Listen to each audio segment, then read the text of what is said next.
الحمد لله وكفى وسلام على عباده الذين اصطفى أما بعد فأعوذ بالله من الشيطان الرجيم بسم الله الرحمن الرحيم قل إن كنتم تحبون الله فاتبعوني يحببكم الله ويغفر لكم ذنوبكم والله غفور رحيم صدق الله مولانا العظيم وقال رسول الله صلى الله تعالى عليه وسلم من أحب سنتي فقد أحبني ومن أحبني كان معي في الجنة وقال رسول الله صلى الله تعالى عليه وسلم من صام رمضان إيمانا واحتسابا غفر له ما تقدم من ذنبه ومن قام رمضان إيمانا واحتسابا غفر له ما تقدم من ذنبه ومن قام ليلة القدر إيمانا واحتسابا غفر له ما تقدم من ذنبه أو كما قال رسول الله صلى الله تعالى عليه وسلم محترم মুসল্লিয়ান কিরাম, আমি আল্লাহ পাক রব্বুল আলামিনের পবিত্র কালামের অংশ বিশেষ তেলাওয়াত করলাম এবং হযরত রাসূল করিম সাল্লাল্লাহু আলাইহি ওয়াসাল্লামের দুইখানা হাদিস শরীফ পাঠ করলাম। আল্লাহ পাক কোরআন শরীফ এবং হাদিস শরীফের কামেল হেদায়েত আমাদের সকলকে নসিব ফরমান। কোরআনে পাক এবং হাদিসে পাকের নূরে আমাদের জীবনকে সুন্দর করার, আলোকিত করার তৌফিক দান করেন।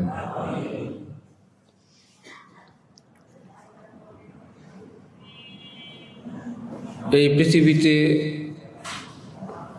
যারা অনেক বড় হয় তাদের অনুসারী এবং ভক্তদের তাদের মতন লেবাস, তাদের মতন বিশেষ পোশাক পরা এটা নিষিদ্ধ থাকে। রাজার একটা বিশেষ পোশাক, রাজার দরবারে এটা উজিরের পরা নিষেধ, এটা রাজার বৈশিষ্ট্য। আমাদের দেশের পুলিশের, সেনাবাহিনীর যে পোশাক আছে এটা তাদের জন্যই নির্ধারিত, এটা কেউ চাইলে পরতে পারবে না। আমাদের দেশের মানচিত্র বিশিষ্ট সরকারি একটা লোগো আছে, এটা সরকারি চাকরিজীবীরা, এটা তারা তাদের ভিজিটিং কার্ডে, পেডে ব্যবহার করতে পারবে, এটা অন্যরা পারবে না, সব করেও পারবে না। অথচ পৃথিবীর সবচেয়ে বড় আল্লাহর পরে যিনি, হযরত রাসূলুল্লাহ সাল্লাল্লাহু আলাইহি ওয়াসাল্লাম, আল্লাহ পাক আমাদেরকে বললেন নবীর যাবতীয় ডিজাইন, যাবতীয় পোশাক কিয়ামত পর্যন্ত সকল মুসলমানকে আমি পরার অনুমতি দিয়ে দিলাম। এবং বললেন কি, শুধু অনুমতি না, আমি তোমাদেরকে আদেশ করলাম। একদল সাহাবী আসলেন, বললেন ইয়া রাসূলুল্লাহ, আমরা আল্লাহকে অনেক ভালোবাসি, অনেক মহব্বত করি। জিবরিল আমিন আসলেন, এসে বললেন কুল ইন কুনতুম তুহিব্বুনাল্লাহ ফাত্তাবিউনি, যে আল্লাহ পাক তোমাদের জন্য আদেশ জারি করলেন, সত্যি যদি তোমরা আল্লাহকে ভালোবাসো, আল্লাহর ভালোবাসা পেতে চাও, তাহলে শর্ত আছে। চলো তুম হামারি চলন, আমার বেশভূষা ধরো, আমার মতন চলো, আমার মতো বলো, আমার মতন সকাল সন্ধ্যা কাটাও, তাহলে আল্লাহ পাক তোমাদের জন্য সুসংবাদ পাঠাইলেন। যদি আল্লাহ পাক তোমাদেরকে আমার মতো দেখেন, আল্লাহও তোমাদেরকে ভালোবাসা আরম্ভ করবেন, ভালোবাসতেই থাকবেন। জীবনে মরণে, কবরে, হাসরে, জান্নাতে আল্লাহর এই ভালোবাসা শুরু হবে তো শুরুই হবে। শর্ত হলো তোমরা যেন আমার মতন চলো, আমার ইত্তেবা করো। যদি তোমরা আমার ইত্তেবা করো তাহলে আল্লাহ পাক তিরস্কার তো করবেন না, বরং তোমাদেরকে পুরস্কৃত করবেন এতটা যে ইউহিব্বুকুমুল্লাহ, আল্লাহ তোমাদেরকে ভালোবাসবেন, ওয়া ইয়াগফির লাকুম যুনুবাকুম, তোমাদের জীবনে সব গুনাহ মাফ করে দিবেন। যদি তিনি চাইতেন আমার নবীর মতন যেন কারো চেহারা আমি না দেখি, তুমি তোমার মতন রাখো, এটা নবীর স্পেশাল ডিজাইন, নবীর মতন পোশাক কেউ পরবে না, পারতেন।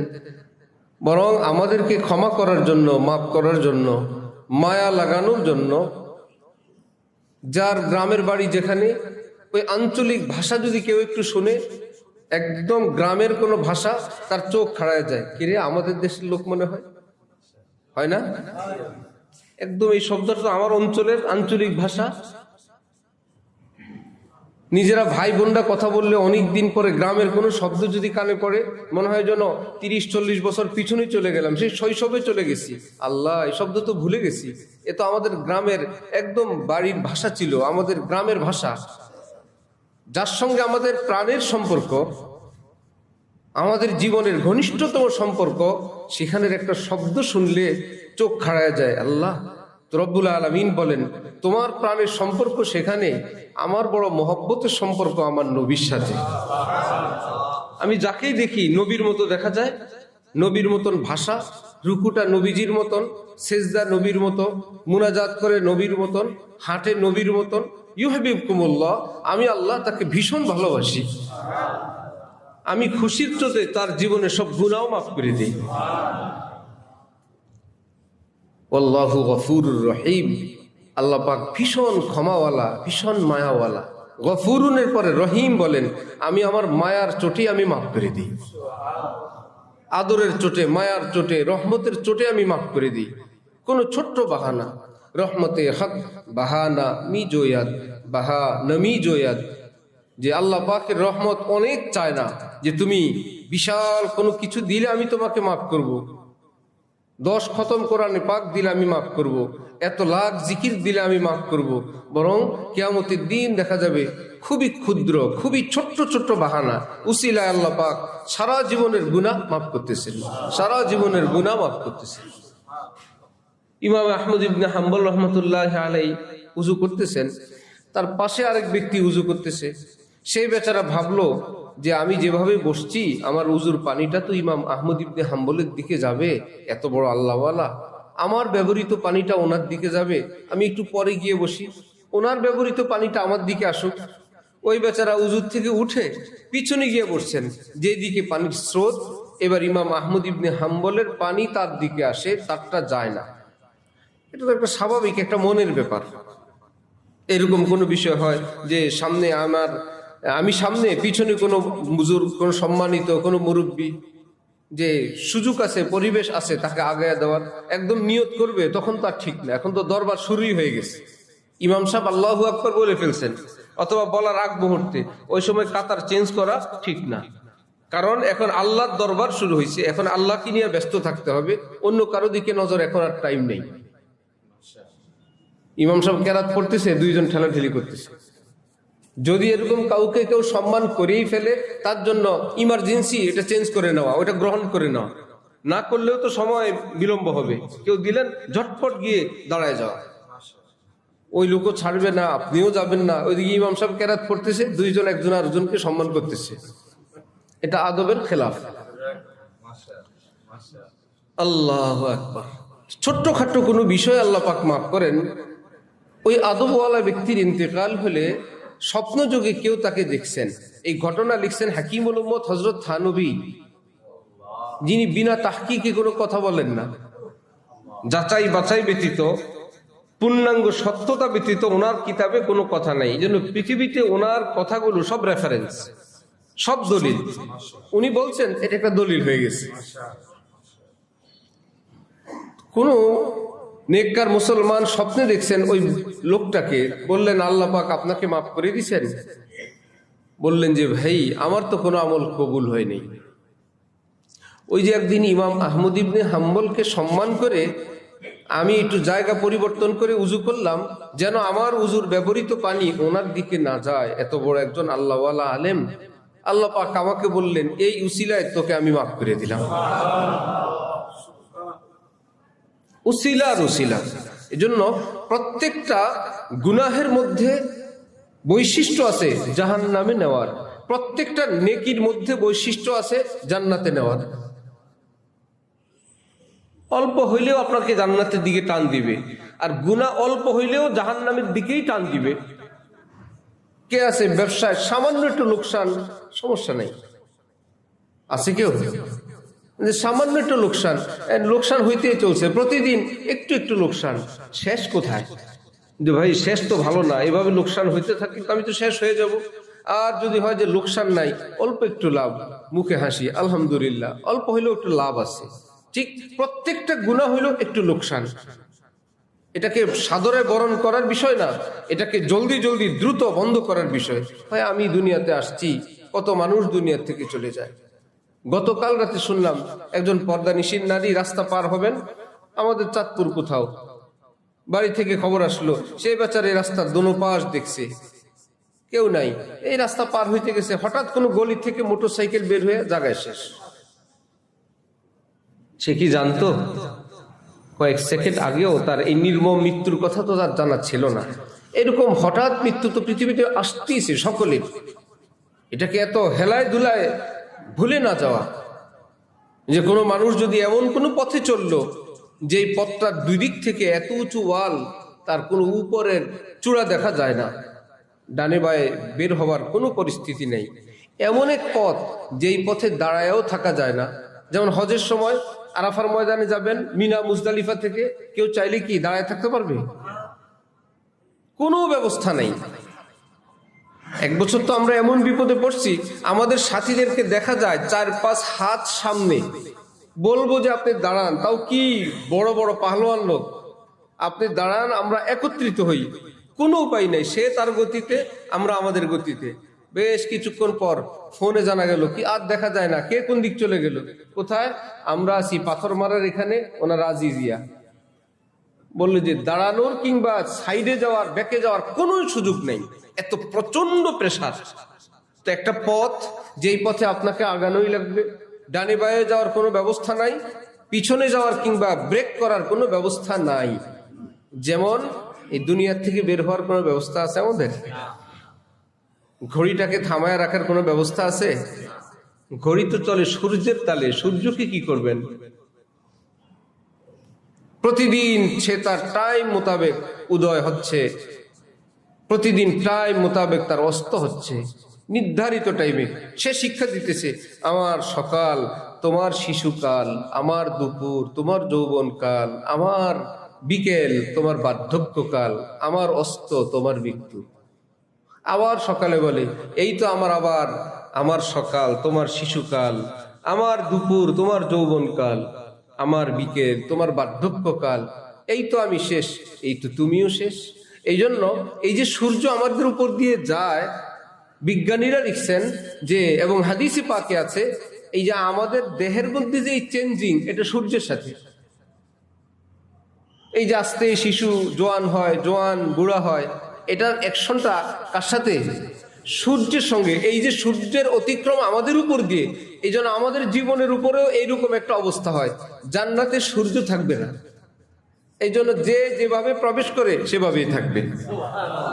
এই যে সূর্য প্রতিদিন রুটি বেলার মতন বেলতে বেলতে আমাদেরকে ওইরকম বানাইছে, জান্নাতে গেলে আর কোনো কি নাই, সূর্য নাই, উদয় নাই, অস্ত নাই। এই জন্য জান্নাতের মধ্যে মৃত্যু নাই, বার্ধক্য নেই।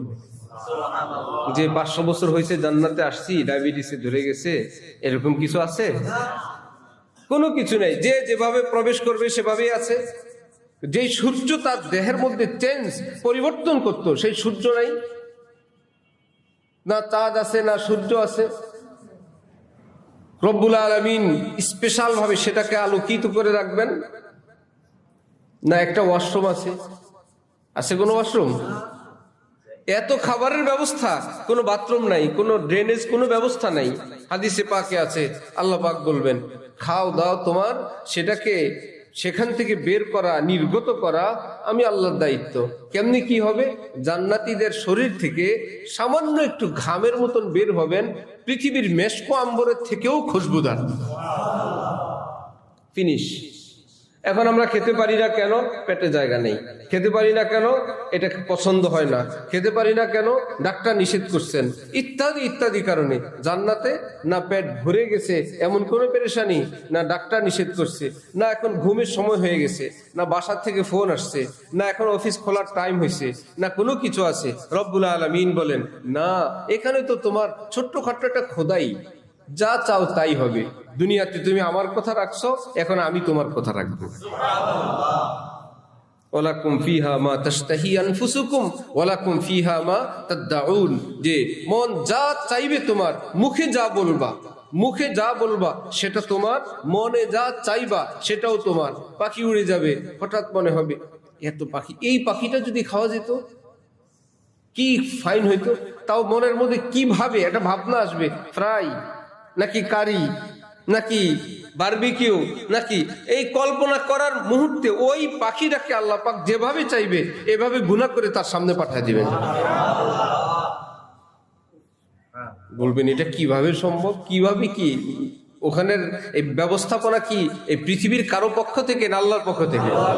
এই জন্য শেষের দিকে আল্লাহ পাক বলেন, মনে করো না এটা কিভাবে সম্ভব। নুজুলাম মিন গফুরির রহিম, গফুরুর রহিম মেহমানদারি করবেন। মেহমানদারি করবেন কে? আল্লাহ নিজেই বলছেন গফুরুন রহিম, নুজুলাম মিন গফুরির রহিম। এই মেহমানদারি, এই মেজবানি তোমার, এই আয়োজনকারী মহান আল্লাহ। এই জন্য অসম্ভব কিছু নাই, তিনি যা চাইবেন, ইযা আরাদা শাইআন আন ইয়াকুলা লাহু কুন ফায়াকুন। সূরা ইয়াসিনের মধ্যে আল্লাহ পাক বলেন, যে কোনো বিষয়ে আমি সিদ্ধান্ত নিয়ে আদেশ করি হও, ঠিক যেভাবে বলি হও সেভাবে হয়ে যায়। ইব্রাহিমের আগুনকে বললাম, ইয়া নারু কুনি বারদান ওয়া সালামান আলা ইব্রাহিম। নমরুদ নিক্ষেপ করল আগুনে, আগুন, আগুনকে আল্লাহ পাক বলতেছেন, আগুন কি কথা শুনে? শুনে। কোরআন শরীফে আল্লাহ পাক বলতেছেন, সবার সঙ্গে আমার একটা হট কানেকশন আছে, আমরা যোগাযোগ হয়, কথাবার্তা বলি, তারা আমার সঙ্গে বলে, তারা আমার কাছে কিছু চায়, আমার তসবিহ পালন করে। ওয়া ইম মিন শাইইন ইল্লা ইউসাব্বিহু বিহামদি। পৃথিবীর যত বস্তু আছে সব কিছু আল্লাহর জিকির করে। আবার আল্লাহ পাক বলেন, তোমরা ভাববা কই আমরা তো শুনি না। আল্লাহ সেটার উত্তর দিলেন, ওয়ালাকিন লা তাফকাহুনা তাসবিহাহুম। তাদের তসবিহ পাঠ বুঝার জন্য আমি তোমাদেরকে ক্ষমতা দেই নাই। তারা আমার তসবিহ পাঠ করে। হযরত ইব্রাহিমের আগুনকে আল্লাহ পাক বলেন, ইয়া নারু, হে আগুন, কুনি বারদান, ঠান্ডা হও। তাহলে পৃথিবীর সব আগুন যদি ঠান্ডা হয়ে যায়, আল্লাহ পাক তো বলছেন ইয়া নার, হে আগুন। কিয়ামতের দিনে এক হাদিসে আছে, আল্লাহ পাক বলবেন ইয়া মুহাম্মদ। হাজার হাজার লক্ষ লক্ষ মুহাম্মদ দাঁড়াবে। কারা তোমরা? আমার নাম মুহাম্মদ। তুমি কে? আমার নাম মুহাম্মদ। আপনি না বলছেন ইয়া মুহাম্মদ? আল্লাহ বলবেন তোমাদেরকে না, তোমাদেরকে না, আমি তো আমার মুহাম্মদকে ডাকি। উসিলা সবই আমার নবীকে আমি ডাকছি, তোমাদেরকে না। আল্লাহু আকবার। এক বাদশার গোলাম ছিল, গোলামের নাম ছিল মোহাম্মদ কুলি। সবসময় মোহাম্মদ কুলি বলে ডাকতেন। মোহাম্মদ কুলি হঠাৎ একদিন ডাক দিলেন, কুলি। ওই গোলাম বেচারা উজুর পানি নিয়ে আসছে। আরে ভাই, তোমাকে আমি ডাকছি, তুমি উজুর পানি কেন আনলা? বললো, জাহাপনা, আপনি সব সময় আমাকে মোহাম্মদ কুলি বলে ডাকেন, আজকে শুধু কুলি বলছেন, আমি নিশ্চিত আপনার উজু নাই, এই জন্য মুহাম্মদ শব্দ আপনি বলেন নাই। নবীজির পবিত্র নাম আপনি মুখে আনেন নাই, আপনি খালি কুলি বলছেন, মোহাম্মদ কুলি বলেন নাই। এই খালি কুলির থেকে আমি অনুমান করছি আপনার উজু নাই, এই জন্য আপনি মুহাম্মদ শব্দ মুখে আনেন নাই। বাদশা তো অবাক, আসলেও সত্যি উজু না থাকার কারণে আমি কুলিরে কুলি বলে ডাকছি, মোহাম্মদ বলি নেই। কি আদবের জিন্দেগি ছিল বলে রাজাও এমন, উজিরও এমন। হাজার হাজার মুহাম্মদ দাঁড়াবে, কি ব্যাপার? আমরাও মুহাম্মদ। আচ্ছা, আমার নবীর আগে তো এই নাম পৃথিবীতে ছিল না। এই নাম তো পৃথিবীতে আমার নবী কি দিয়ে শুরু। তোমার নামও আমার নবীর সঙ্গে এইটুকুন মিল। চলো, যদিও ডাকছিলাম আমার নবীকে, তোমরাও সে আমার নবীর নামের নাম, এই নামের মিলের উসিলায় আজকে সকলকে মাফ করে দিলাম। এই জন্য বুজুর্গানি দিন বলেন, আমরা আমাদের বাচ্চাদের নাম রাখি আব্দুল্লাহ, আব্দুর রহমান, খুব ঠিক আছে, রাখতে পারবেন। আমাদের অঞ্চলে যে আমরা মুহাম্মদ যোগ করি, কেমন, এই যে যারা যারা যোগ করি, যেমন আরব দেশে আবার এটা নাই, আগে ছিল না। হযরত আবু বকরের নাম কি? মুহাম্মদ আবু বকর, মুহাম্মদ ওমর। হযরত আবু হুরায়রার নাম মুহাম্মদ আবু হুরায়রা, ওমর ইবনে আব্দুল আজিজ, মুহাম্মদ ওমর ইবনে আব্দুল আজিজ না। তো আমাদের অঞ্চলে একসময় যখন স্ত্রী স্ত্রী ছিল, মুসলমানদের নামের শুরুতেও কি ছিল? স্ত্রী। যারা দলিল পত্র ঘাটেন, পুরান দলিলের মধ্যে যে মুসলমানদের না শ্রী আব্দুর রহমান, হিন্দুদের সঙ্গে থাকতে থাকতে থাকতে থাকতে এতটা, যেমন এখনো দেখবেন মুসলিম এলাকায় বাড়িতে বাড়িতে যে উঠান লেপে গোবর দিয়ে, আছে না কোনো কোনো এলাকায়? উঠানে ধান দিবে, এখন ধানের আগে উঠানটাকে একটা প্লাস্টার করা দরকার, একটু সমান করা দরকার। সেটা লিকুইড কাদা দিয়ে করা যায়, একটু মাটি গোলায় দিলে কোথাও গর্ত মর্ত থাকলে ধান ঢুকে যাবে, আবার সেটাকে সংগ্রহ করা কষ্ট, সেটাকে প্লেন করে গোবর দিয়ে, সহজ। এটা শিখছি হিন্দুদের থেকে। গোবর হলো কিসের নাম? গরুর পায়খানার নাম। গোবর কাকে বলে? এমন পবিত্র দৃষ্টিতে দেখে, না না গোবরে তো ঘাস। গোবর কিসের থেকে হয়েছে? একদম ঘাস। তো ঘাস খাইলে যদি এরকম হয় যে ঘাস, তো মানুষ তো বিরিয়ানি খাইছে ভাই। ঘাস যদি এত পবিত্র হয়, যে ঘাস, এ তো ঘাস, ভালো জিনিস খাইছে, খারাপ না। তো মানুষ কি খায়? বিরিয়ানি খায়, কাবাব খায়, ইফতারি খায়, সেহরি খায়। এদিক থেকে ইম্পোর্ট, ওদিক থেকে এক্সপোর্ট। তো এক্সপোর্টের সময় যেটা যায় সেটা সেহরি ইফতারি তো যায়। তো আর খালো ভালো, একদম বুট পুরি, আলু চপ, তরমুজ, পেঁপে, বাঙ্গি, ভালো ভালো ধরবে। এটা নাপাক কি না? তো মানুষ এত ভালো খায়, এটাও নাপাক। গরু ঘাস খায়, গরুটা কি পাক না নাপাক? যেই বরকতের নিয়তে ধরে, হাতায় হাত দেয়, এটাকে লেপে টেপে, মনে হয় যেন পবিত্র জিনিস। ওটা হিন্দুদের কালচার, হিন্দুরা এটাকে পবিত্র মনে করে। এখনো রয়েছে না সেটা? অনেক জায়গায় রয়ে গেছে, অথচ সম্পূর্ণ মাকরু এবং নিষেধ।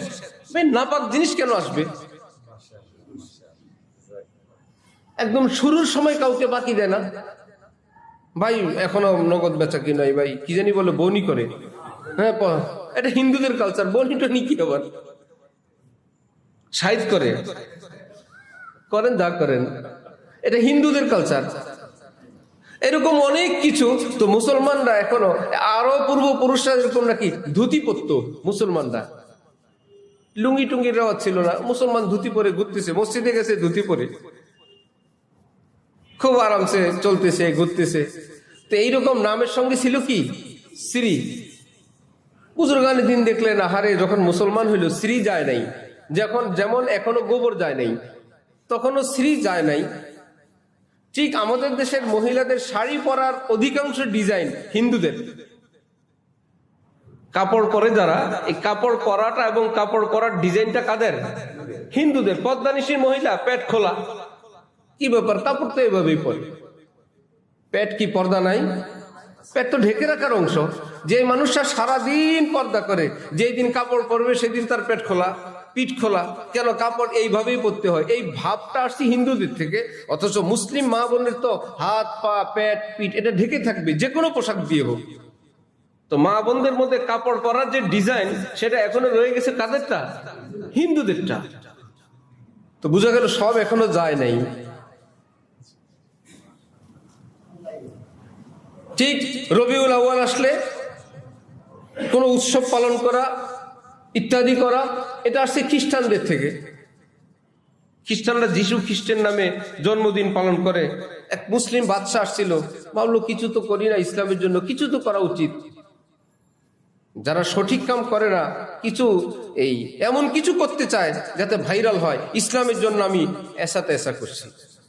মহিলাদের কি ঈদের নামাজ আছে? যেভাবে বলেন বুঝাই যায় আপনাদের এলমের পাওয়ার কতটুকুন আছে। জানাজার নামাজের মতো সামনে তাকায় থাকে, একজন হাত উঠাইলে সবাই উঠে ফেলবে। ঈদ না জানাজা বলে যায়। মহিলাদের ঈদের নামাজ আছে? নাই, নামাজই নাই। এই বেচারি ঘরে থাকবে, ঘর গুছাবে, আমাদেরকে সেবা যত্ন করবে, আল্লাহর পক্ষ থেকে কোনো টেনশন নাই। পুরুষরা কষ্ট করে নামাজি গিয়ে যা পাবে আল্লাহ বলেন সেটা কবুল হইলেই না পাবে, কবুল না হইলে তো সবই বাদ। কবুল হওয়া ঈদের নামাজের সওয়াব মা বোনদের আমল নামায় আল্লাহ নিজেই পাঠিয়ে দিবেন। ঘরে বসে ঈদের সওয়াব হয়ে গেল। এখন কি করবে সরকার? কি করলো? মহিলাদের জন্য একটা ঈদের নামাজ, একটা জামাত, খুব সুন্দর, খুব নাম করছে। যেটা নাই এটা তাদের জন্য একটা ব্যবস্থা করে দিল, যেখানে মহিলাদের তারাবির জামাতের ব্যবস্থা আছে। ছুটি হওয়ার পর দেখছেন কি পরিমাণ মুসল্লি সেখানে, জায়গায় ধরে না, যে কোনো জায়গায় মহিলাদের জন্য তারাবির ব্যবস্থা করে দিবেন। উদ্দেশ্য হইল ঘর থেকে বের হওয়ার একটা ব্যবস্থা তো পাওয়া গেছে। এবার যাই হোক, মাজার হোক, দরবার হোক, তারাবি হোক, ঈদ হোক, ঘর থেকে বের হওয়ার একটা উসিলা পাইলেই হয়েছে। আছে মনের চাহিদা, আছে সরল মনা কিছু আবেগ, কারো আছে দ্বীনি ফিকির, আর পিছনে আছে ইবলিস। সামনে হইলো দিন, তারাবি, ইসলাম, ঈদ, আর ভিতরে আছে কারা? ইবলিস, যে হ্যাঁ হ্যাঁ যাওয়া উচিত। এরকম খ্রিস্টান বাদশাহ তাদের জন্য করত, তখন মুসলমানরা চিন্তা করলো, খ্রিস্টানরা করতো, তো মুসলিম বাদশাহ চিন্তা করলো আমরা তো আমাদের নবীর নামে কিছু একটা করা দরকার। ইসলামের বিধান কি যে কাফেররা যেটা পারবে আমরা আমাদের ইসলামে সেটা পারবো। তারা যদি তাদের মন্দির সাজায় আমরা আমাদের মসজিদ সাজাবো, তারা যদি তাদের গির্জা সাজায় আমরা আমাদের মসজিদ সাজাবো, তারা ঠাকুরকে যদি পূজা করে আমরা আমাদের হুজুরকে পূজা করব। ইসলামের বিধান কি সব অন্য ধর্মের উপরে না কোরআন হাদিস? তোমরা করো তোমাদের, আমরা করবো আমাদের। এরকম তো হাজারো জিনিস তারা করে। তারা কিছু একটা করবে ভুল, আমরা করব সঠিক, না এরকম না। আমরা কতটুকুন করব এটা আছে কোরআনে, এটা আছে কোথায়? হাদিসে। যাই হোক, আলেম ওলামারা তখন বললেন যে ভাই স্ত্রী দেওয়া যাবে না। কি করব তাহলে? এই যে কি করবো এই প্রশ্নটা আসছে, যেহেতু স্ত্রী দিয়ে অভ্যাস। এখন খালি স্ত্রী ব্যতীত মুসলমানের কাছে আব্দুর রহমান বলতে আনিজি আনিজি লাগে। হুজুর স্ত্রী আব্দুর রহমান ছিল, স্ত্রী নাই, তো কি দিব? আলেম ওলামারা ভাবলেন যে কি দেওয়া যায়, একটা চাহিদা, এটাকে থামানোর জন্য বলল মুহাম্মদ দাও। তোমার নাম এখন মুহাম্মদ আব্দুর রহমান। এবার সবার সঙ্গে মুহাম্মদ। এবার মহিলার আবার বললো তাহলে আমরা কি দিব? আমার তো ছিল স্ত্রী খাদিজা, এখন কি করব? নবীর নাম তো পুরুষ, পুরুষের নাম তো পুরুষকে দেওয়া যায়, নারীদেরকে কি পুরুষের নাম দেওয়া যায়? দেওয়া যায় না। অনেকে নিজের নাম নিজের নামের সঙ্গে নুরুল ইসলাম, এখন মেয়ে হয়েছে খাদিজা ইসলাম, আব্বার ইসলাম মেয়ের কাছে এসে গেছে। এটা ইসলামিক কালচার না। হযরত ফাতেমার নাম কি? ফাতেমা মুহাম্মদ, নবীজির স্ত্রী মেয়ে হযরত ফাতেমার নাম কি? ফাতেমা মুহাম্মদ। যদি এইরকম যুক্ত করা হইতো বাপের নাম, তাহলে তো হযরত ফাতেমা ছিলেন সবার আগে। আমার নাম ফাতেমা না, আমার নাম ফাতেমা মুহাম্মদ। কোত্থেকে? ইংরেজদের থেকে, অথবা কিছু ইসলামের কিছু সেবক আছে যারা আলেম না, বই পড়ুয়াই, বই পুস্তক পড়ে, কোরআন হাদিস রিসার্চ করে, আলেমদের কাছে ধরাও দিতে চায় না, আবার ইসলামও শিখতে চায়। একটু এদিক সেদিক থেকে বিভিন্ন দিক থেকে কালেকশন করে এখন সব, এখানে মেয়ের নাম ছিল খাদিজা, বাবার নাম নুরুল ইসলাম, এখন বলে না বাবার নামটাও যুক্ত করে খাদিজা ইসলাম যুক্ত করে। এখন মেয়েরা বলে মুহাম্মদ তো পুরুষরা দিল, আমরা কি করব? তাদের স্ত্রী বাদ গিয়ে মুহাম্মদ হইলো, আমরা কি করব? তখনকার আলেমরা বুদ্ধি করলো মুহাম্মদের কাছাকাছি কি দেওয়া যায়, দিয়েছেন মুসাম্মদ। মুহাম্মদ তো নবীর নাম, মুসাম্মদ কার নাম? হ্যাঁ, আরবিতে এর অর্থ আছে। আলেমরা যখন দিয়েছেন বুদ্ধি করে, মুসাম্মদ শব্দের অর্থ হলো নামকরণ করা হলো। মুসাম্মদ শব্দের অর্থ নাম রাখা হলো কি? খাদিজা। মুসাম্মদ খাদিজা অর্থ নাম রাখা হয়েছে খাদিজা। মুসাম্মদ আয়েশা, নাম রাখা হয়েছে কি? আয়েশা। এরা খুশি, তোমাকে মোহাম্মদ, আমাকে মুসাম্মদ। এগুলো হলো পাগলের ওষুধ। কিসের ওষুধ? পাগলের ওষুধ। এখন সবার নামে শুরুতে একটা মুসাম্মদ, আস্তে এটা উঠে গেছে, কমে গেছে। এক হোমিও ডাক্তারের দোকানে আমি যাই, তো বসি, সিরিয়ালে দেখি, যে যেই রুগী তাকে থেকে নামায়, অনেক খুঁজে মুজে ওষুধ দেয়, কিন্তু ওনার সামনে একটা আছে, এটা সবাই দেয়। আমি বললাম ডাক্তার সাহেব এটা কি? সবাই রে দেন এটা। বলল ভাই অরিজিনাল ওষুধ যেটা রুগীকে দিলে, রুগী এসে বলে না অরিজিনালটা দেয় না, জিব্বা লাগে না, জ্বলে না, ঝাঁজ হয় না, শেষে একটা পেরেশানি হয়। এটা ওষুধ বড়ি কিচ্ছু না, এটা হলো একটা ঝাঁজ। ওষুধ তো চা দেওয়ার দিছি, এইটা দিলে জিব্বা লাগার সাথে সাথেই যখন সেন করে উঠে জলে, একদম আমেরিকারটা দিছে, বিটি অরিজিনাল জার্মানি। বলে এটা হলো সেন করার ঔষধ, এটা আসলে মানসিক টেনশন দূর করার ঔষধ। এটা ওষুধ তো যেটা তাকে তাকে থেকে নামায় দেই, দেখেন এটা সবাই দেই, এটা হলো পাগলের ওষুধ। যেরকম মানসিক ভাবে শান্ত করার জন্য, তো মহিলাদেরকে শান্ত করার জন্য মুহাম্মদের বদলা কি দিয়ে দিছে? মুসাম্মাদ। এটা কোনো নবীর নামও না, রসুলের নামও না, কোনো নারীর নামও না। আর অর্থ হইলো কি? নাম রাখা হইলো আয়েশা, নাম রাখা হইলো খাদিজা। বেচারীরা খুশি, আলহামদুলিল্লাহ। আমাদের সঙ্গে এক উচ্চপদস্থ সরকারি কর্মকর্তা, একদম সরকারের সর্বোচ্চ মহলের আত্মীয় স্বজন একজন আমাদের সঙ্গে সফরে গেলেন। তো সফরে কেবল আনকমন কিছু একটা পাইলেই বলে হুজুর এটা নেন, এটা পাগলের ওষুধ। আর সেও চাকরি করে ওষুধ কোম্পানিতে। সেই চরকুকরি মুকরি ভোলা থেকে অনেক দূর একটা দ্বীপ, আমরা সেখানে গেলাম, উনিও গেলেন। গাছগাছালি ঝুলে আছে, কি জানি ফল, কেউ চিনে না, দেখে নেই। হুজুর এটা নেন, এটা নেই, এটা একটা পাগলের ওষুধ। তা আমি এক পর্যায়ে হঠাৎ অনুমান করে বললাম, বাসায় কি আপনাকে পাগল বলে ডাকে? এবার হাসা আরম্ভ। হুজুর আমার তো বাসায় পাগলে ডাকে। আর বলে কি, তুমি এত ওষুধ বানাও কোম্পানিতে, পাগলের ওষুধ বানাইতে পারো না? তোমারে খাওয়াবো, তোমারে সুস্থ করব। তো তাদের ঘরে একটা প্রসিদ্ধি আছে, আনকমন কিছু পাইলে বলে এটা কিসের ওষুধ? পাগলের ওষুধ। আর একে অপরে হাসাহাসি করে। আর স্ত্রী চায় এটা তার স্বামীরে খাওয়াইতে, যে তোমার মাথা ঠিক করার জন্য এটাই ওষুধ, এটা পাগলের ওষুধ। সে পাগল থামানোর জন্য কি হইল? মুসাম্মাদ। কোনো গুনাহ নাই, অসুবিধা নাই, জায়েজ আছে যদি কেউ রেখে দেয় আগে, অর্থ তো কোনো খারাপ না। মুসাম্মাদ, নাম রাখা হইলো আয়েশা, নাম রাখা হইলো খাদিজা, এবং একটু খুশি এরা মুহাম্মদ, আমরা কি মুসাম্মাদ। আল্লাহু আকবার। তো আমরা যারা মুহাম্মদ নাম রাখি, বাচ্চাদের নাম রাখি না, এটাকে আমরা ফ্রি মনে করব না। নাম তো আব্দুর রহমান, মুহাম্মদ ফ্রি, এটা কোনো নাম না, এটা হলো অতিরিক্ত একটা অংশ। অ্যাডভোকেট আব্দুর রহমান, অ্যাডভোকেট তো তার নাম না, হাজারো অ্যাডভোকেট আছে, পরেরটা হইলো তার নাম। এই জন্য মুহাম্মদ তো সবার নামে শুরুতে আছে, এটা কোনো নাম না। এইরকম যদি হয় তাহলে কিয়ামতে মুহাম্মদ নামের ফজিলত সে পাবে না। আর যদি বলি আব্দুর রহমান নাম, মুহাম্মাদও নাম, তার নাম মুহাম্মদ আব্দুর রহমান, মুহাম্মদ অতিরিক্ত অংশ না, এটা নামের অংশ। আমি কি বুঝাইতে পারছি কথাটা? মুহাম্মদটা কি অতিরিক্ত নিয়ত করব না নামের অংশ নিয়ত করব? নামের অংশ নিয়ত করব, যে আমার বাচ্চাদের নাম যদি কেউ রাখেন, আর না রাখা তো জরুরি না, আমি আগেই বলছি, এটা কোনো না কোনো ভাবে আমাদের এলাকায় যুক্ত হইলো।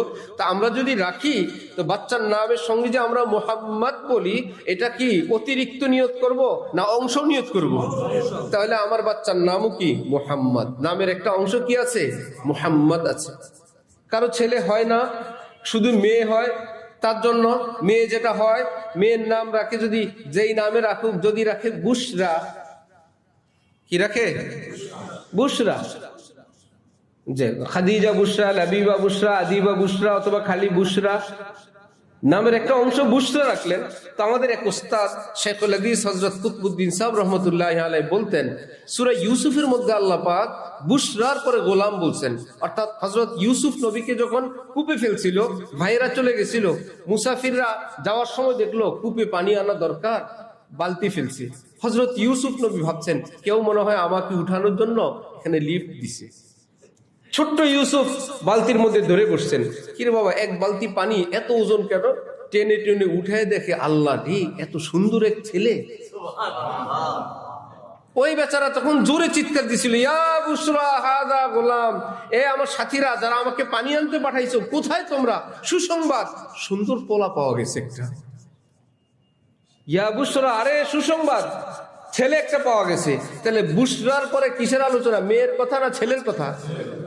সেখানে অন্য এক গল্প বলতে গিয়ে আল্লাহ পাক শুনাইছেন, ইয়া বুশরা হাদা গোলাম, আরে সুসংবাদ, তোমরা কোথায়, ছেলে একটা পাওয়া গেছে। তো শেখুল হাদিস কুতুবউদ্দিন সাহেব বলতেন, আল্লাহ রে বল, আল্লাহ বুশরা শব্দের পরে তো আপনি ছেলের কথা বলছেন, আমিও বুশরা রাখলাম, সিরিয়াল ঠিক রেখেন। কোরআন শরীফে আপনি বুশরা বলছেন, পরে ছেলের কথা বলছেন। আল্লাহ আমিও বুশরা শব্দ রাখলাম, আমার মেয়ের নাম, কোরআনে বুশরার পরে গোলাম আছে, আমার এরপর গোলাম দিবেন। তো হুজুর কেউ ছেলের তাবিজ চাইলে বিভিন্ন আমল দিতেন, সঙ্গে এটা দিতেন। অনেক মানুষের ছেলে হয়েছে, আল্লাহ পাক দুই এক জায়গা বাদ দেন না, তোর তাবিজ মতো আমি চলি। তাবিজের জায়গায় যেমন ঔষধ খাইলো, রুগী আইসা বলে, স্যার ওষুধ তো কাজ করেই না, আস্ত ট্যাবলেট বাইরে গেছে, ট্যাবলেট গলেও নেই, হইতে পারে না। রব্বুল আলামিন দেখান, তোর ট্যাবলেটে কাজ করবে, ট্যাবলেট গলতেও দিব না, যেই ট্যাবলেট ওটা বাইর করে দিব। এই জন্য তাবিজ, তোমার দোয়া, দুরুদ, ওজিফা কাজ করে করে হঠাৎ রব্বুল আলামিন, নবী দোয়া করছেন, আল্লাহ বলেন আপনার কথা আমি চলি। সুবহানাল্লাহ। নবী হেদায়েতের জন্য গেলেন দাওয়াত দিতে, আল্লাহ পাক বলেন, ইন্নাকা লা তাহদি মান আহবাবতা, আপনি চাইলে হেদায়েত দিবেন, হবে না। আপনি দাওয়াত দেন, ওয়াজ করেন, হেদায়েত আমার হাতে, যাকে চাই দিব, যাকে চাই। সুবহানাল্লাহি বিহামদিহি, ইন্নাকা লা তাহদি মান আহবাবতা ওয়ালাকিন্নাল্লাহা ইয়াহদি মান ইয়াশা। আপনি চাইলেই কাউকে জান্নাতে নিয়ে যেতে পারবেন না, হ্যাঁ জান্নাতের বাণী শুনাইতে পারবেন, আমি যাকে চাই তাকে হেদায়েত দিব। তাহলে হুজুরদের তাবিজ আর বুশরা কি এর চাইতে পাওয়ারফুল না দুর্বল? দুর্বল। আমরা নিয়ত করে রাখি। দ্বিতীয় নিয়ত করা যায়, এটা হলো মেয়েরে বুশরা, আল্লাহ আপনি যদি ছেলে দেন, আমি নাম রাখবো মুহাম্মদ। ছেলে পাওয়ার একটা তদবির। যদি মেয়ে হয়, আল্লাহ আমার ছেলে দিলে আমি কি নাম রাখবো? এখন ছেলে হয়েছে, এখন সমাজের লোকেরা, ফ্যামিলির লোকেরা বলে মুহাম্মদের সঙ্গে আর কি দেওয়া যায়, মুহাম্মদ, খালি মুহাম্মদ। বিশেষ করে আলেম ফ্যামিলি না হইলে একটু আনিতে লাগে, আর মুহাম্মদ তো হইলো তারপরে কি, মনে করে মুহাম্মদ তো এটা নাম পুরো হইলো না, খালি মুহাম্মদ নাম, এটা আলেম ফ্যামিলি ছাড়া অন্যরা বুঝতে চায় না যে নামই মুহাম্মদ। এখন আপনি তো নিয়ত করলেন, আল্লাহ থেকে ওয়াদা করে নিলেন নাম রাখবেন মুহাম্মদ, ছেলেও হইল। এখন মুহাম্মদের সঙ্গে কি করা যায়? আপনি যদি মুহাম্মদ, আল্লাহ মুহাম্মদ তো নাম আছেই, এর সঙ্গে আরেকটু যোগ করার পারমিশনও আছে। মুহাম্মদ নাম আছে তার, এবার আপনি তার সঙ্গে যা যোগ, পাশাপাশি নিয়ত করা, আল্লাহ আমাকে বাচ্চা দিলে আমি আপনার দ্বীনের খাদেম বানাবো, দ্বীন পড়াবো, দ্বীন শিখাবো, আল্লাহ দ্বীনের খাদেম বানাবো। আল্লাহ নায়েবে রাসূল হওয়ার জন্য আমি আপ্রাণ চেষ্টা করব, পারবো না ইনশাআল্লাহ? আল্লাহ আমাদেরকে তৌফিক দান করেন। তো নবীজির একটু বেশভূষা, নবীজির একটু নামের নকল, নবীজির একটু আচরণের নকল কিয়ামতের দিন এগুলো বড় কাজ দিবে, বড় উপকার দিবে। বাকি রইল আমার কাছে আবার অনেকেই মেয়ে হওয়ার তাবিজ চায়, এটা তো ছেলের তাবিজ। আমি বললাম ভাই এই তাবিজ নাই, আমার নিজের মেয়ে নেই, তাবিজ থাকলে তো আমি আমল করতাম না। আমার হযরতওয়ালার কাছে বললাম, হযরত বললেন এটার জন্য তাবিজ নামে নেই।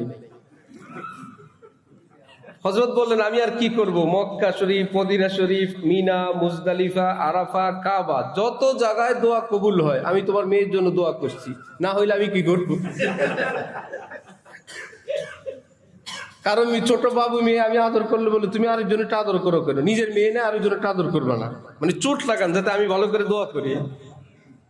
আল্লাহ পাক কোরআন শরীফে বলছেন, ইয়াহাবু লিমান ইয়াশাউ ইনাতাও ওয়া ইয়াহাবু লিমান ইয়াশাউ যুকুর, আমি যাকে চাই সব ছেলে দেই, যাকে চাই সব মেয়ে দেই, যাকে চাই মিক্স দেই, যাকে চাই কিচ্ছু দেই না। এগুলো সব আমার চাওয়ার উপর ভিত্তি করে।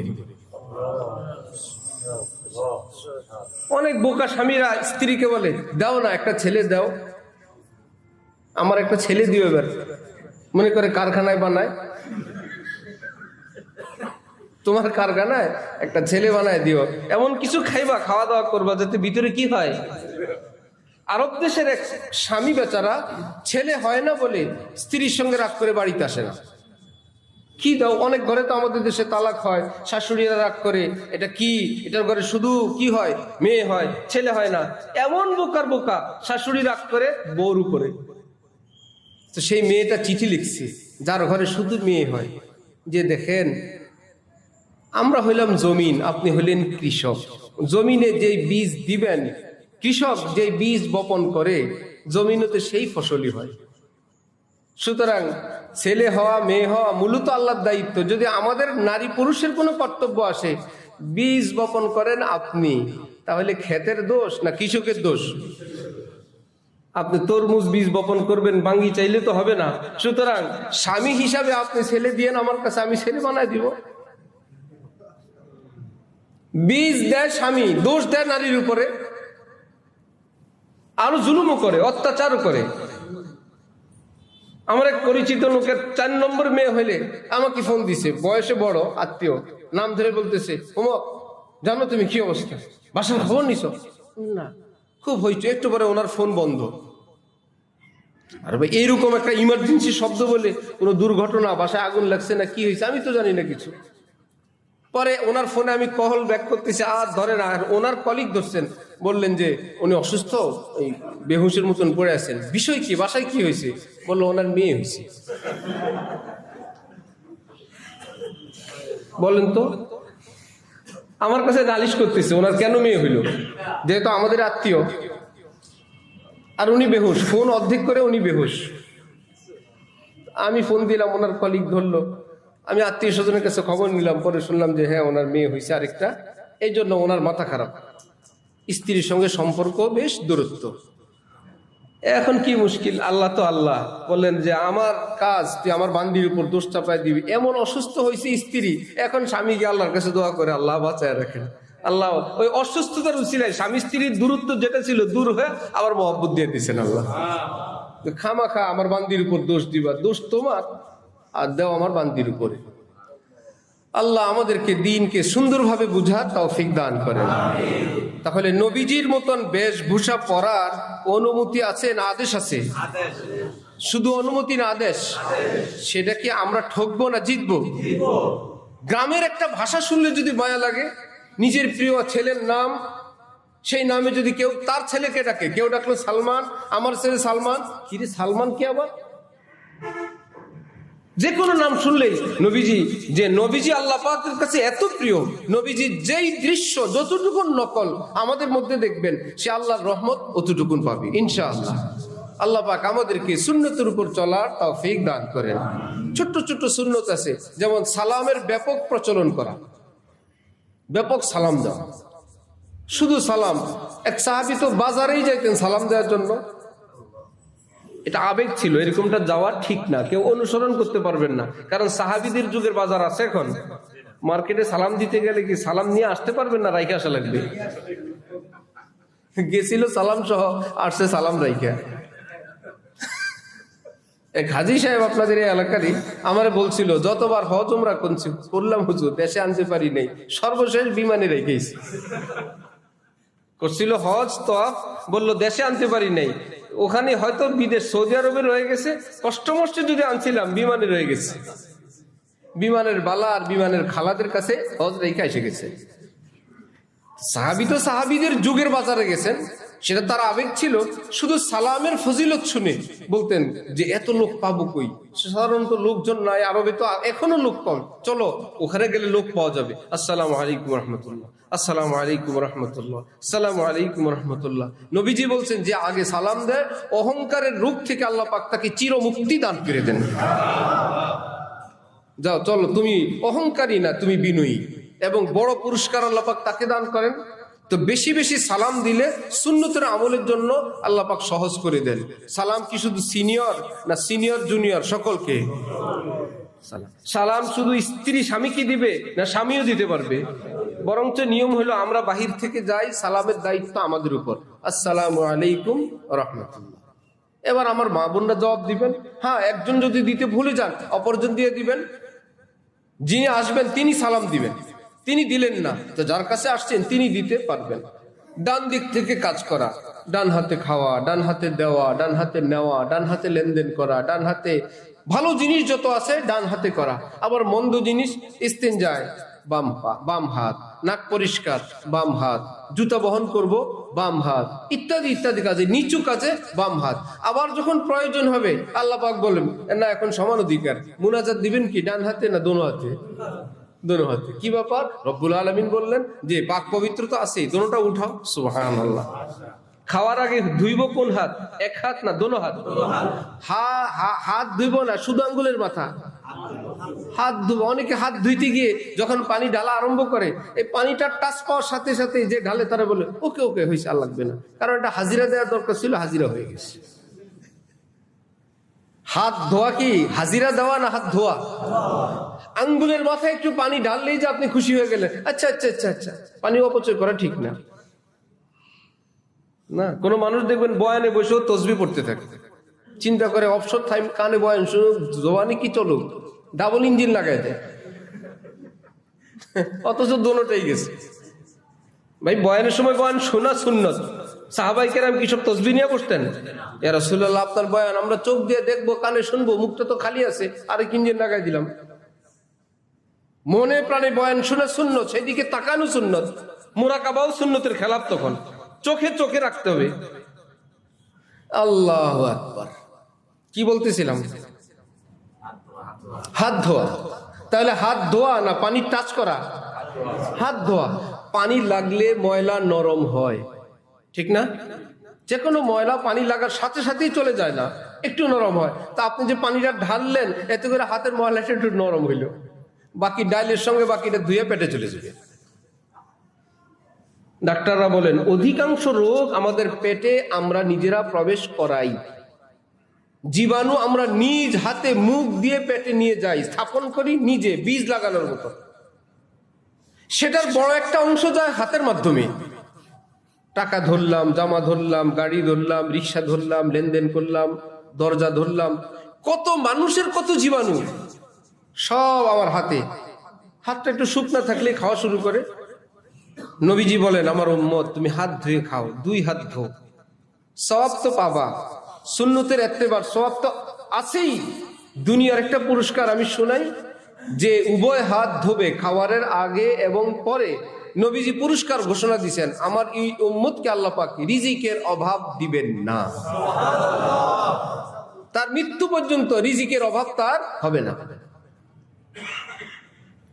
আমরা তো সকলেই চাই রিজিকে আল্লাহ বরকত দান করুক। নবীজি ভাবলেন যে দুনিয়াবি পুরস্কার না দিলে এটা কাজ হবে না, খালি সওয়াব সওয়াব কবরে দিলে হবে না, দুনিয়ার কিছু দিতে হবে। করোনাওয়ালারা হাত ধোয়া শিখাইলো গত বছর, 2 বছর 4 বছর আগে। তার আগে তো বাথরুমেও পানি নেই, পরে এখন হাত ধোয়, অফিসের বাইরে হাত, নাকের মধ্যে মাস্ক ইত্যাদি ইত্যাদি, গামছা বান্ধো, তারপরে ঢুকো। এর আগে জানা গেছে পৃথিবীর বহু দেশে ওয়াশরুমে পানি নেই। কি ব্যাপার? বলে টিস্যু পেপার দিয়ে চলে। অপরিচ্ছন্নতা হইলো গান্ধীকে হইলো তাদের কাছে, বিপদে পড়ে তারা সব বিশ্ববাসীকে হাত ধোয়া শিখেছে। আর নবীজি হাত ধোয়া শিখেছেন কি করোনার পরে না 1500 বছর আগে? 1500 বছর আগে। তাহলে খাবারের আগে হাত, ডান হাতের আঙ্গুলের মাথায় একটু পানি লাগানো না হাত ধৌত করা? 1 হাত না 2 হাত? হাত কচলাই ধুবেন। যদি মনে করেন সাবান দিয়ে ধোয়া দরকার, তাহলে সাবান দিয়ে ধোয়া প্রয়োজন বেশি কি পরে না আগে? সবাই আমরা ধুই কখন? পরে।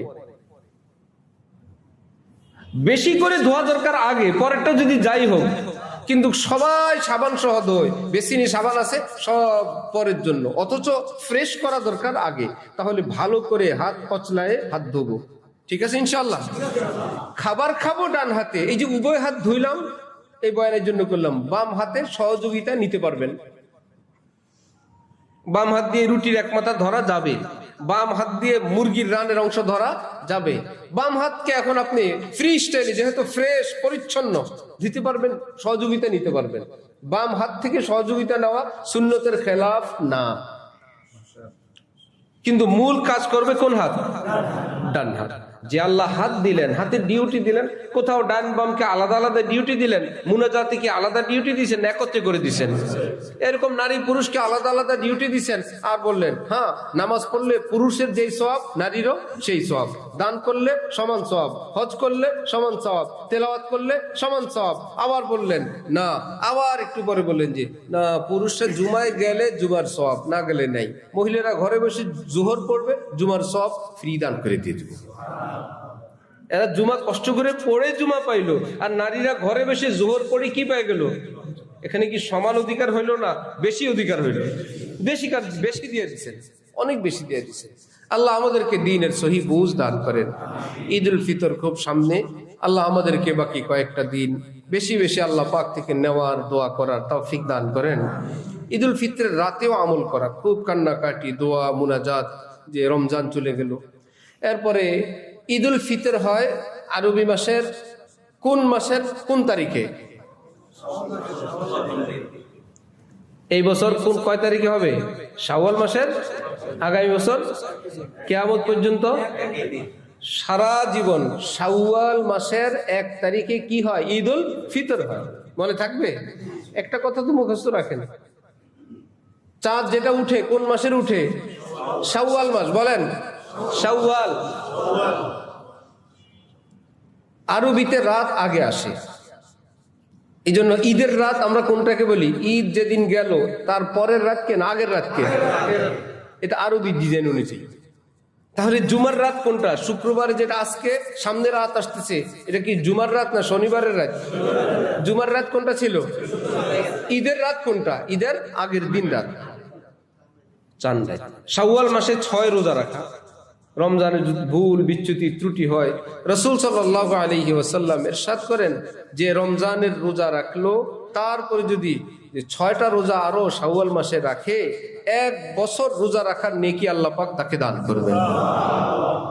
খুশির কথা হইল সেই 6টা একসাথেও রাখা যায়, ভাগ বাটোয়ারা করেও রাখা যায়, যেভাবে ভাগ করতে চান আপনি। 6টাকে 6 ভাগ, 3 দুগুণে 6 ভাগ, ইত্যাদি ইত্যাদি, 4 2, অর্থাৎ ওই 1 মাসের ভিতরেই 6টা রেখে দেওয়া।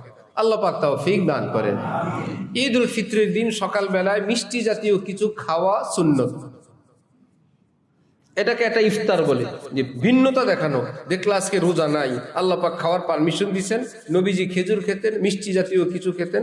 তো ঈদ উল ফিতরের দিন সকালবেলা কিছু খাওয়া কি সুন্নত। সবচাইতে বড় সুন্নত ছিল ফজরের নামাজ আদায় করা। কয়েক কোটি সুন্নতের চেয়ে বড় সুন্নত।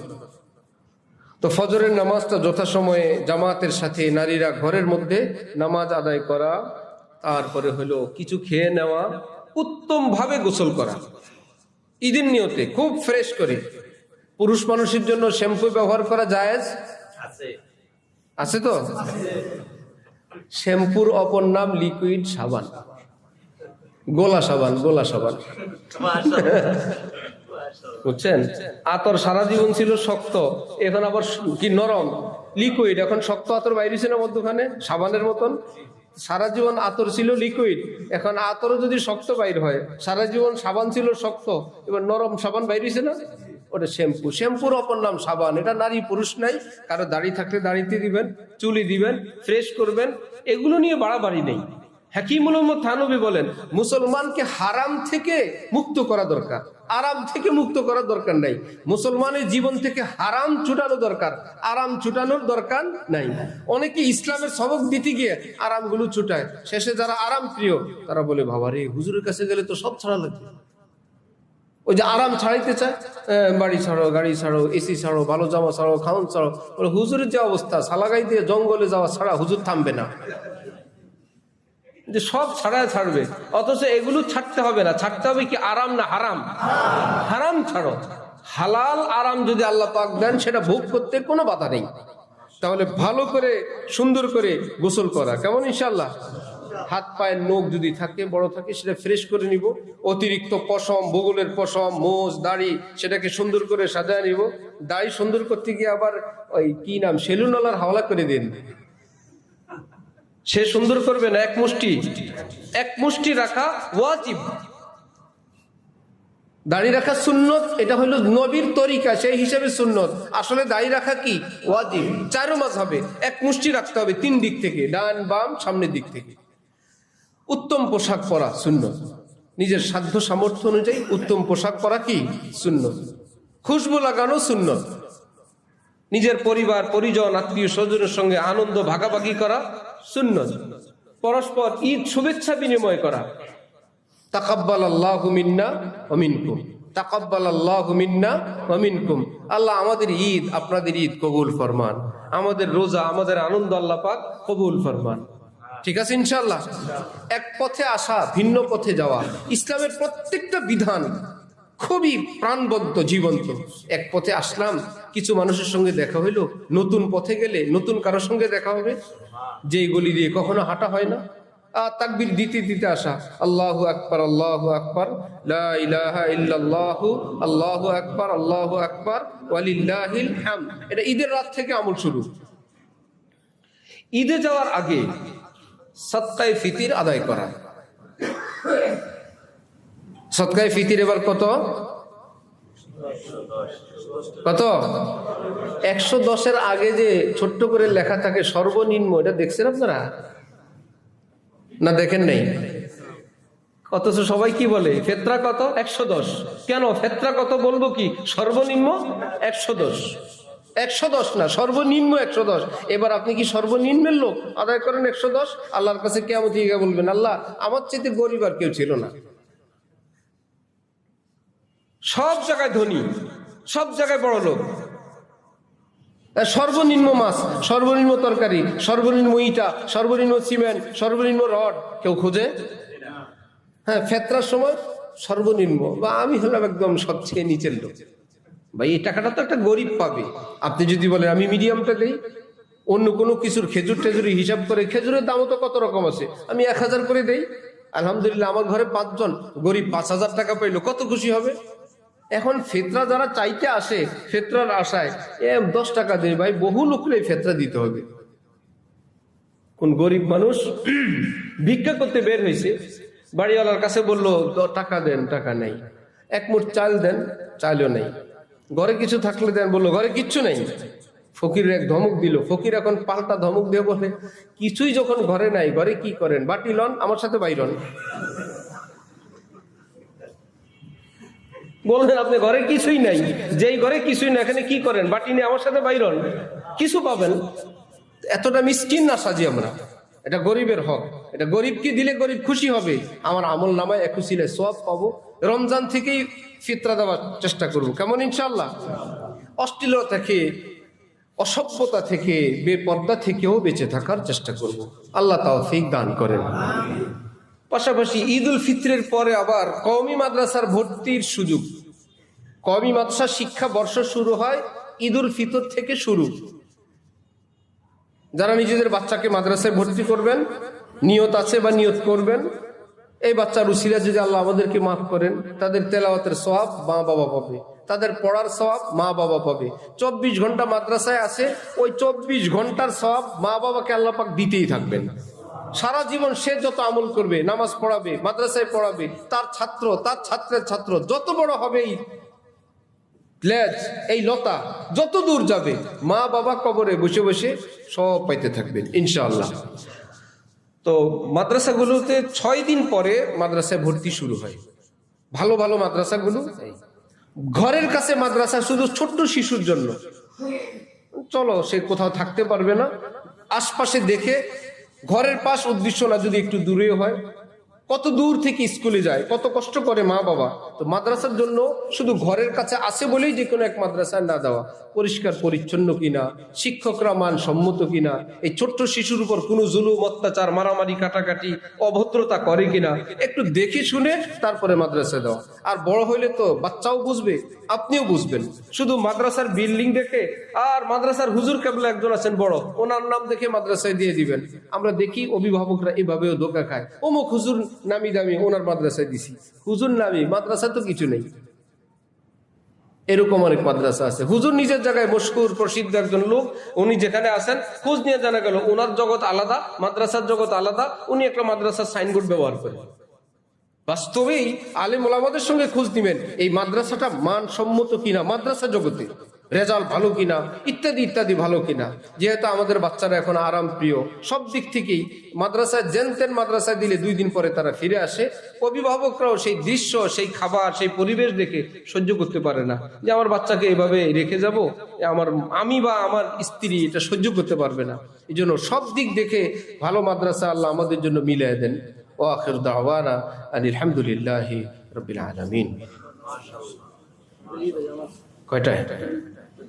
ইনশাআল্লাহ ঈদ উল ফিতরের জামাত আমাদের এই মসজিদে সকাল 8টায় অনুষ্ঠিত হবে ইনশাআল্লাহ।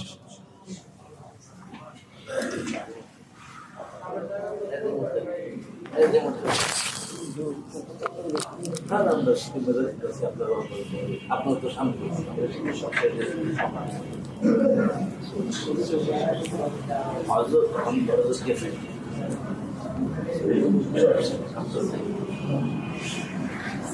আবার সব শুনে